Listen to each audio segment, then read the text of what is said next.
ये ध्यान सूत्र है, meditation is to be a child again. ध्यान फिर से बच्चा हो जाना है। ये बड़ा खूबसूरत सूत्र है, फिर से बच्चा हो जाना। और जीसस ने जो कहा था वही प्रतिध्वनि सूत्र में है। जीसस ने अपने प्रसिद्ध वचन में ये बात कही थी कि परमात्मा के राज्य में वही लोग प्रवेश करेंगे जो बच्चों जैसे। अब जीसस बच्चों की बात तो नहीं कर रहे होंगे कि बच्चे जैसे नादान होंगे, लेकिन बच्चों में कुछ खास चीज़ है, कुछ खास गुण है जिसे हमें देख लेना पड़ेगा। उसी कारण बच्चों का महत्व है।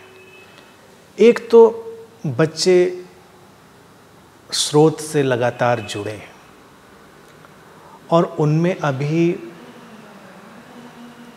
उस तरह का अहंकार नहीं पैदा हुआ है जिस तरह के अहंकार से बड़े लोग पीड़ित हो जाते हैं। दो डिवीज़न जो मैं करता हूँ फंक्शनल और फिक्शनल के, तो फंक्शनल ईगो है बच्चे में जो 1.5-2 साल में पैदा हो जाता है।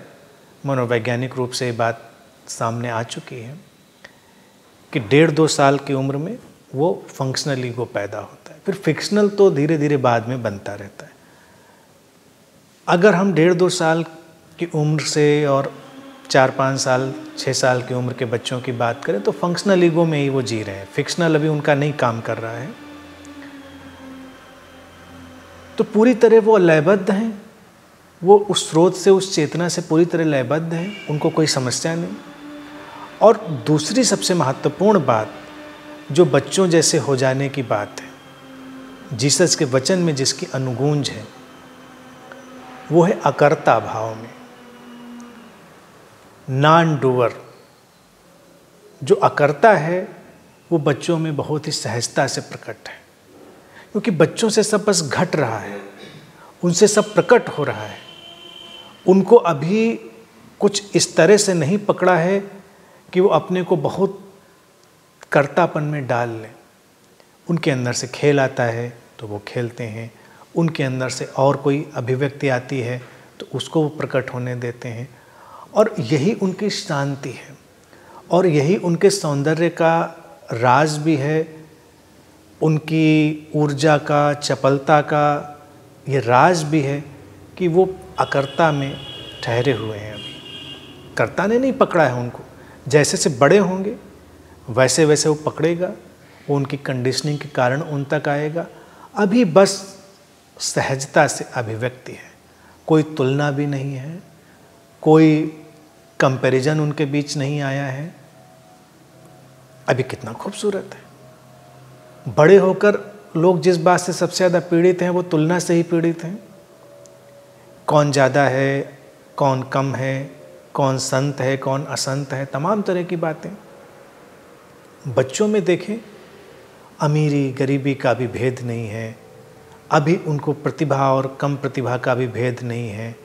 उनको अभी कोई भी जो समाज ने पैदा किया है बांटने का ढंग, डिवाइड करने का जो भी स्ट्रक्चर समाज ने डाला, अभी उनको नहीं पकड़ा है।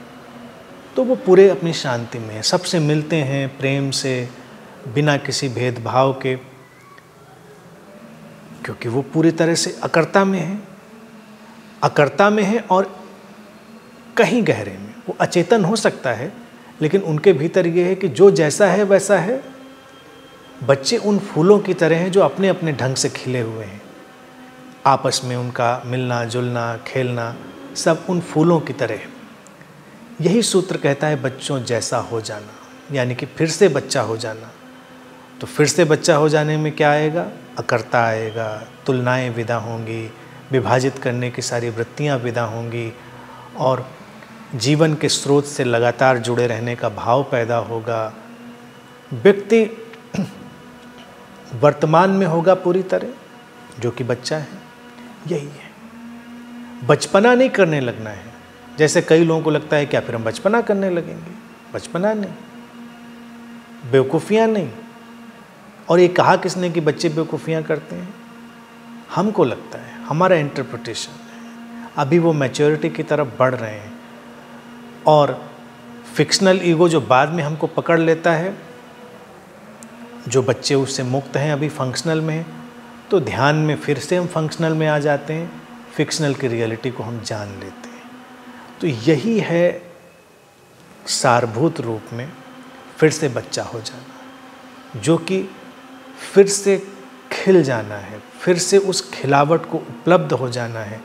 इसीलिए ध्यानी इतना तरोताज़ा, इतना जीवंत, इतना सुंदर और इतना सहज जान पड़ता है, क्योंकि वो सारे गुण आत्मसात कर लेता है।